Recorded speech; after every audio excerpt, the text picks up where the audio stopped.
Hey guys, it's Haley and welcome to another bookish video.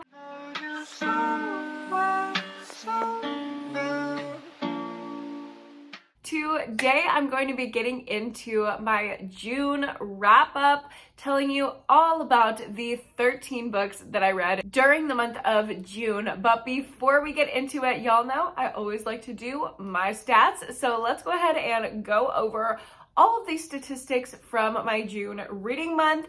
As I said, I read 13 books this month for a total of 3,130 pages, and here's my mood breakdown. Again, pretty standard with most of the books I read being tense, dark, mysterious, with a little bit of reflective in there, which is interesting. As for pacing, I read 7 medium paced books, and that was the majority of the pacing that I read. I did read 1 slow pace, and then the 3 leftover were all fast paced. I read 3 books between 300 and 500 pages, and then all the other 10 books that I read were actually under 300 pages, which I did not realize, but I read a lot of quick books this month, or I guess not necessarily quick. They were not fast paced, but they were short. I did read 1 nonfiction book this month, which I'm so excited to tell you about, but the rest were fiction. Here is my genre breakdown. As you can see, I read mostly horror and then thrillers, a couple romance and literary thrown in there. And my tags for my specific bookshelves actually reflect the same thing, which doesn't always match up, so I'm glad that it does. I had a great reading month across the 13 reviews that I made for the books that I read this month. I had an average rating of 4.15. which is incredible. I really enjoyed what I was reading this month, which I obviously would always hope for. I had no 1 stars and no 2 stars. I did have 2 3 stars and a 3.5 star. I had 5 4 stars, a 4.5, and 4 5-star reads. And then here is the breakdown for how I read these pages throughout the month. You can see the 2 weeks that I had a lot going on. I barely read anything. And then the 8th through the 10th down there, that little stint where I didn't read anything was a vacation that I took.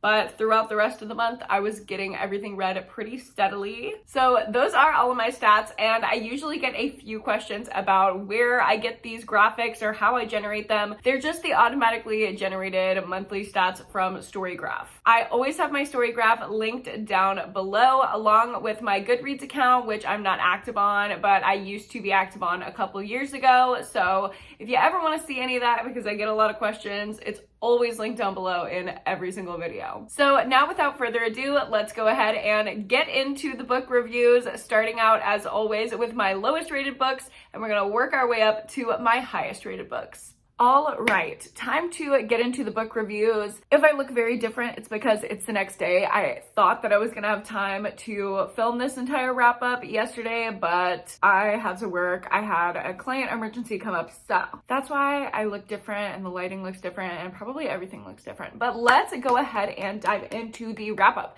starting with my lowest rated books, which were 3 stars. So I really have nothing for your anti-TBR. I have nothing to unrecommend you.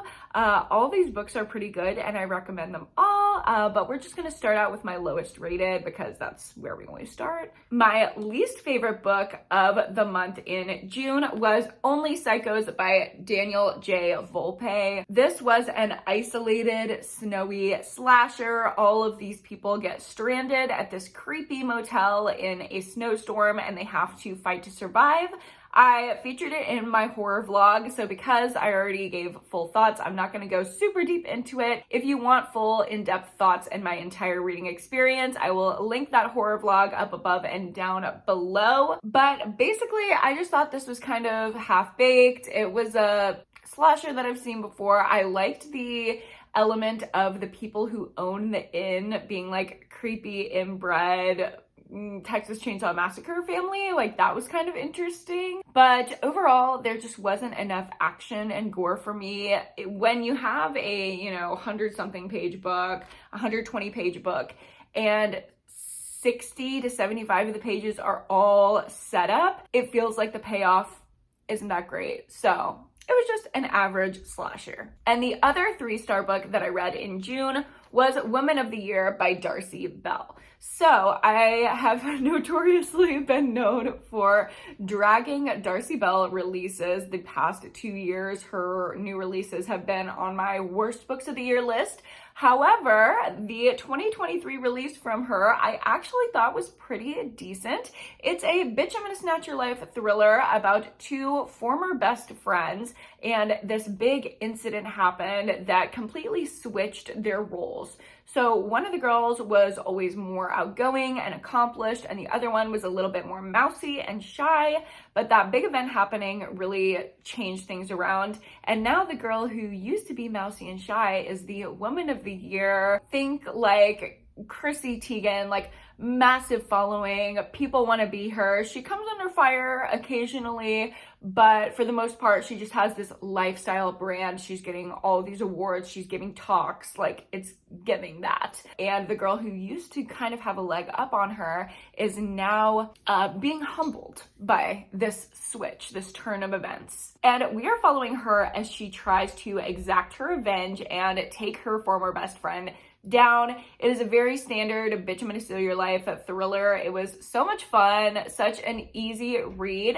The only reason why I gave it a 3 out of 5 stars instead of something higher like a 4 is the ending was really, really abrupt, and I had a lot of fun with the rich people drama, but there wasn't a lot going on. Like, there wasn't a ton of twistiness that kept me on the edge of my seat. It was just kind of like fun, mindless rich people drama. I read this in the pool, so if you're looking for a pool read that's not too deep, maybe pick this one up, but it's not something that you need to run out and buy. Next up, I did have a 3.5 star book in the month of June, and that is Talia 2, also by Daniel J. Volpe. I have a lot of his work in this wrap up because I just wanted to dive in and try out a new extreme horror author in June.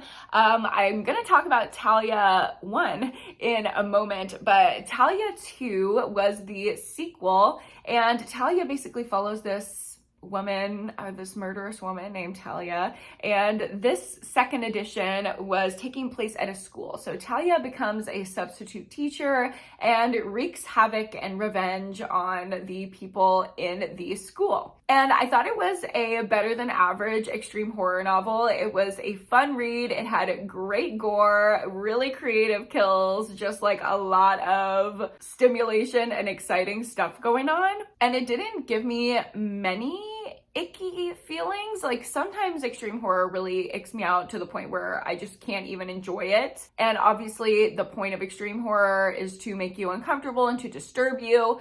But I would much rather read something disturbing that I'm not feeling like icky and uncomfortable about the underlying meaning or like thoughts that the author has that you can feel coming through the fictional scenarios.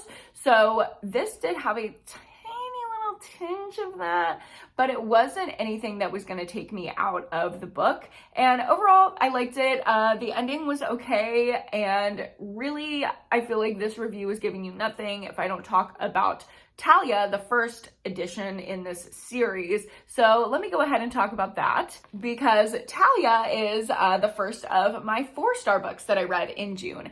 And I really, really much preferred this one to the sequel. The sequel was just kind of giving like camp. Okay, we're just wanting to spend a little bit more time with Talia since we got to know her in this first one.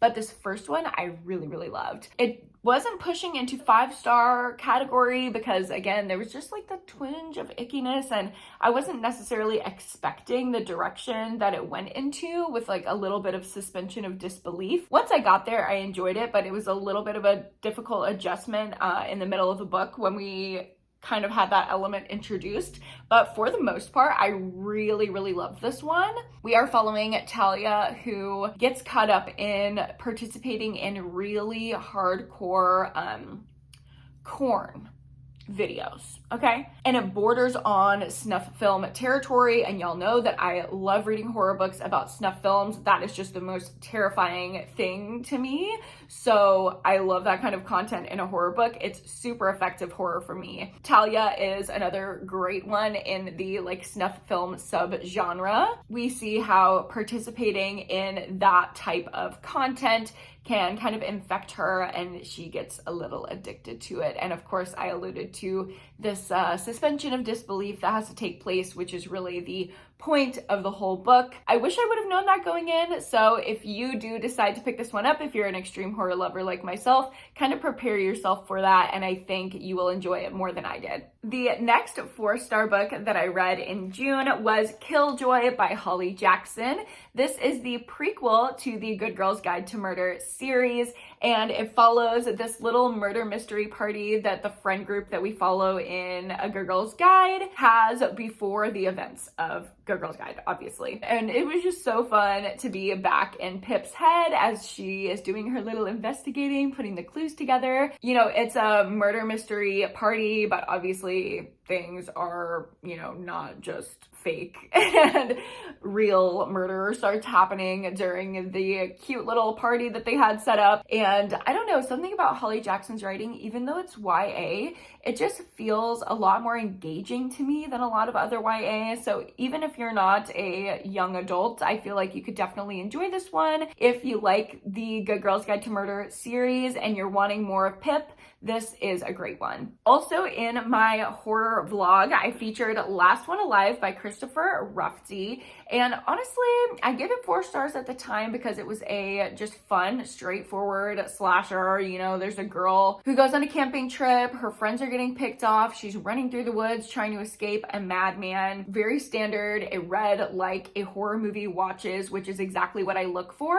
when I read slashers. But the more that I've sat on it, the more that it has, I don't know, I've kind of wanted to lower my rating to a 3 or 3.5 just because the ick factor was kind of at a 10 with this one. There was a lot of just misogyny in the way the female characters were portrayed, and I talked about that in my vlog a little bit. I get conflicted because at some points that feels nostalgic, like just kind of the smuttiness of 80s horror movies is nostalgic, but it hits a point where it just feels gross. So I don't know where I'm at with this one, but if you're looking for a slasher that does a little bit more than your average and has a really great gore, really great twists, really interesting and engaging, then I think this would be a good one for you. But it hasn't made its way into my favorite slashers of all time, something like Camp Slaughter. This doesn't even touch, but it was fun regardless. Next up, let's talk about The Whispers by Ashley Audrain. I love Ashley Audrain. She always has such great commentary about what it's like to be a mother, to be a wife, to be a woman in her thrillers, and I really appreciated that. In this one, we are following a group of suburban moms and just like people who live in this little suburban neighborhood and all of the interesting scandalous dynamics that they have going on. Specifically, we're really following at the heart of the book these 2 best friends, one of which is very rich, very successful, has a lot going for herself, but she had this big embarrassing moment at a party where she ended up snapping and losing it on her kid, and it kind of cracked this perfect veneer that she had. And then her best friend, who is kind of more dowdy, not so like gorgeous, glamorous, and rich, but is a really, really great and dedicated mom. And we're kind of seeing these character foils and following them as all of this scandalous rich people drama happens. But of course, there's also a mystery and some thrills going on since this is a mystery thriller. It's not just a suburban family drama. The kid that gets yelled at horribly by his mother actually ends up in the ER, and we don't know if he's going to make it. So it opens up all these questions about what is going on behind the closed doors of that house. I absolutely love Ashley Audrain's writing style. This was such a good thriller. Not a new favorite, but definitely one that I would recommend if you like rich people drama, great writing, and feminist commentary. And the last 4-star book that I have to tell you about is another rich people drama thriller, and that is The Senator's Wife by Liv Constantine. Y'all know I absolutely love Liv Constantine. They wrote one of my favorite thrillers of all time, which is The Last Mrs. Parrish, and this is their 2023 release, The Senator's Wife, following 2 political figures and their partners tragically died at the same time in this same like traumatic event. And in healing from that and grieving their spouses, they found their way to each other, which is already suspicious. We don't really know what's going on with that tragedy. And to add another layer to the story, now that they are married, the wife is having a really bad lupus flare-up. There's really great lupus representation in this book and just chronic health representation in general. For Disability Pride Month, this would be a great read in July if you haven't gotten to it yet. But anyway, she is dealing with lupus and she has a live-in like healthcare worker to help her just like, you know, make her food, bring her tea, help her run her business while she's in bed trying to recover. And she starts to get paranoid and suspect that her husband is having an affair with the healthcare worker. So it's kind of like we're wondering, is this a bitch I'm gonna steal your life thriller? Or is this a man who consistently has his wives turn up dead scenario? We don't really know. It's shrouded in a lot of mystery, and the political intrigue was really interesting for me. It was a good switch up from like a standard domestic thriller with just like suburban drama. This is like obscene wealth, absolutely obscene. So it was really interesting, and the twists at the end, there were 2 twists that actually shocked the hell out of me. I did not see either of them coming. I haven't seen them done too much, like those types of twists, so it was really refreshing to read a thriller that actually shocks me. I feel like that doesn't really happen anymore. If you like something twisty with a lot of rich people drama, yeah, I gotta pick up The Senator's Wife. This was also my book club pick for June, so I do have a full dedicated reading vlog on my Patreon.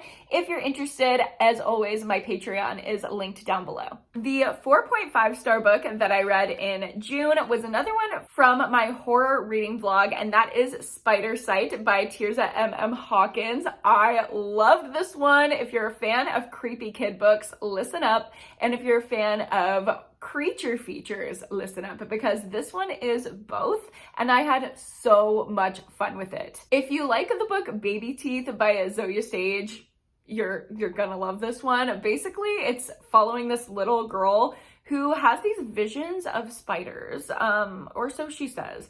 We don't really know if these are real spiders that are like following her around that only she can see, or if she's completely crazy and making it up, or if something else is going on. But we're trying to find out what is going on, and it keeps seeming increasingly more and more real when people start dying around this little girl. I had such a fun time reading this. I actually did a drink if reading vlog with this book, and it was so fun. I feel like this was the perfect book to do it with because it was just so entertaining, so fast paced, and the drinking prompts that I picked were absolutely ridiculous. So I got a little toasted while reading this book. If you want to check that out, again, it's on Patreon, but I highly recommend this book. The only reason why I gave it a 4.5 instead of 5 was the ending was a little unsatisfying, a little lackluster, and it's actually the exact same way that I felt about Baby Teeth. If you're looking for something to give you that same feeling that Baby Teeth gave you,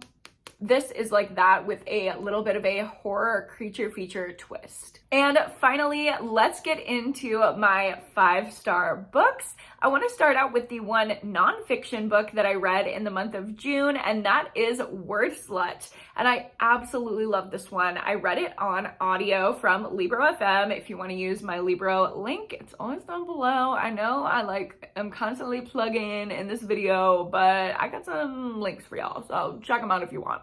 And Word Slut is basically a deep dive into linguistics and how a lot of languages, but more specifically English, refer to women, how misogyny is ingrained in the way that we speak to each other and the way that we think, if you are thinking in sentences that sound like English. It was so interesting, and it taught me so much. It was one of the most engaging nonfiction books I've ever read.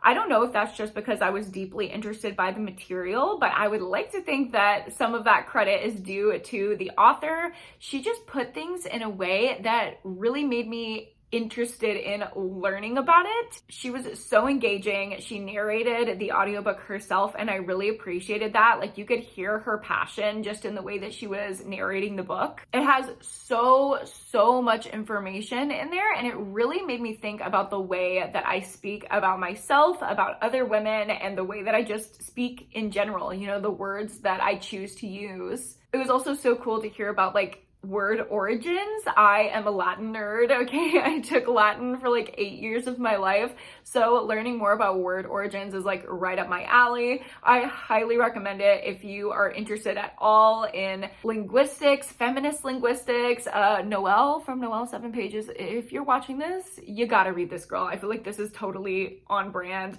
And if you're a fan of Noelle, which I'm gonna link her channel down below because I am a fan of her as well, you would definitely enjoy this as well. My next 5-star read in June was Anybody Home by Michael J.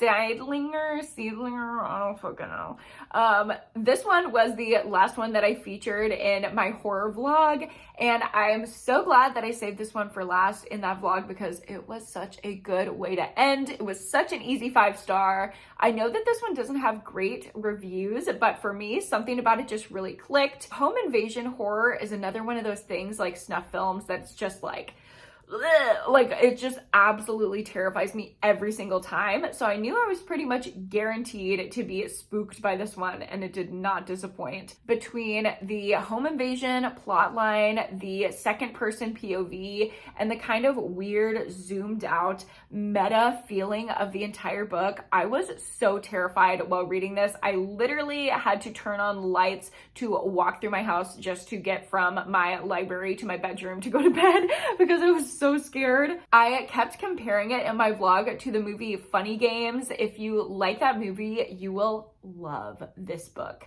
It's that like zoomed out view of humanity. It's really smart, clever horror that breaks the fourth wall a lot of the time. And as the reader, we feel like we are in on the action. It's written with a cold remove, but it's still super engaging and makes you want to know what's happening next. And the way that the violence and gore, the horrible things that are happening to this family who's, you know, their home is being invaded, is treated with just this like cold remove, makes it even more terrifying.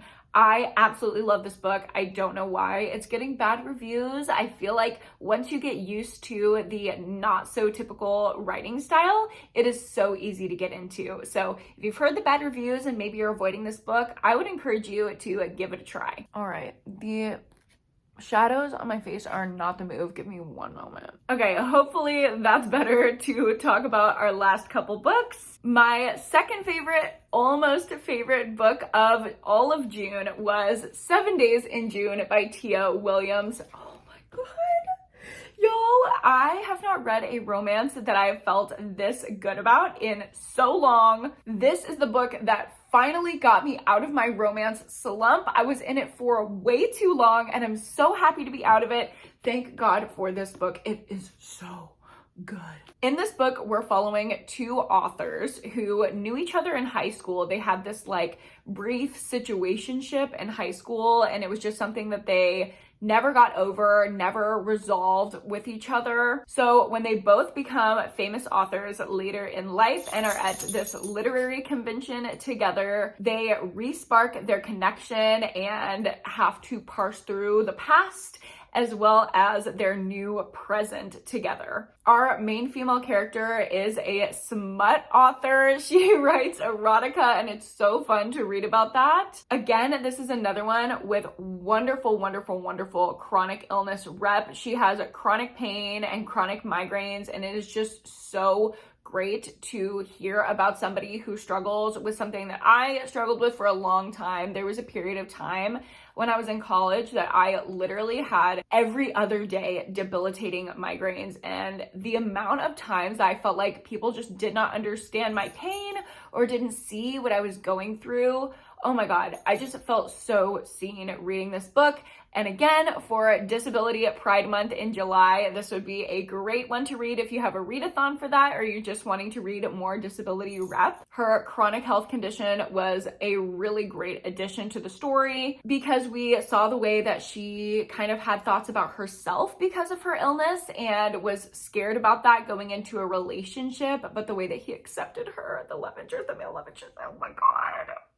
It was so cute. I was literally sobbing at the end of this book. It was so good. And of course, the guy has his own trauma going on, and they're processing all of their intergenerational trauma together. There are twists in here. There are secrets. There are reveals. There is smut. There is literally everything. This is so much more than a romance. This is like, I don't know. It's just amazing. The mental health rep, the chronic health rep, the diversity. Both of our main characters are Black main characters. So if you're looking to diversify your reading, we're gonna keep it going throughout the entire year, girlies, not just for Black History Month and Pride Month and all of that. We're gonna have our diversity be all year long and forever, as long as we're reading books. So we love to see it, and I gotta pick up more from Tia Williams because I absolutely love this book. Like, I cannot speak high enough about it, and the summer vibes, we're a 10. I love it. Oh, also, our main female character is a single mom, and I just loved reading from that perspective as well. Her daughter was so cute, such a great little character. Like, she is one of my favorite characters in any book that I've read this year so far. And the last book that I want to tell you guys about, my favorite book of June, is Milk Fed by Melissa Broder. And honestly, I don't even know how to pitch this one. Like, it is so weird. If you like weird feminist contemporary stories with great mental health rep, this one is for you, but it could definitely be triggering. So look out for that. Look up trigger warnings, do your due diligence. I would recommend this to anyone who has struggled with body image, eating disorders, weight. Our main character that we're following is dealing with that very, very heavily. There is a lot of anorexia rep in this book. And she also has a lot of generational trauma. Again, just like issues with her family. So we're parsing through that. It's mainly with her mother. So if you have a strained relationship with your mother or just any kind of mommy issues at all, I feel like this will resonate. As much as we like to compare ourselves and have this unrealistic standard, I feel like every mother and daughter have tension, and it definitely dives into that.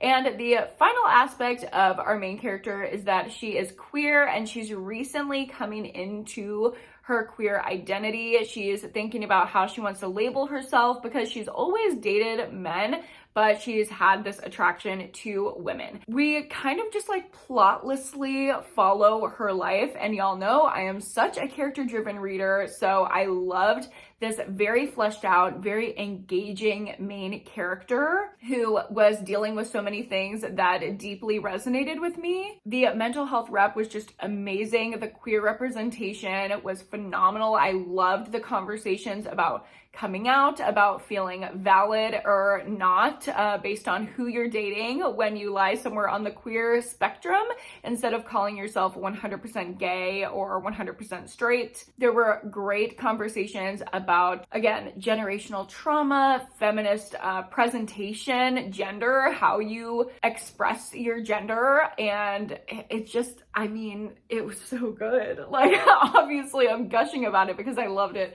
so much. And there was like random smut in here, so be prepared for that. I didn't mind it, but some of it was kind of like uncomfortable weird. This definitely wasn't like, ooh, I'm turned on smut. This was like, ooh, I'm uncomfortable, but also like, what is happening? This is just very, very weird. Plotless, character driven, but really deeply resonated, and the writing style was amazing. It was very engaging and easy to read. For some reason, I thought this book was gonna be a slog to get through. Like, it looked kind of like just thick to me, but I read it so fast. So yeah, highly recommend this one. Also, it like matches my vibe. I just love how I look with this book right now. So yeah, that is everything that I read in the month of June. I recommend all of these books, so I hope you got a couple to add to your TBR from this video. If you like this video, go ahead and give me a like and subscribe to my channel if you haven't already. Go down below to check out all the various links that I mentioned, and don't forget to go to therapy and read a book this week. I will see you guys in my next video. Bye!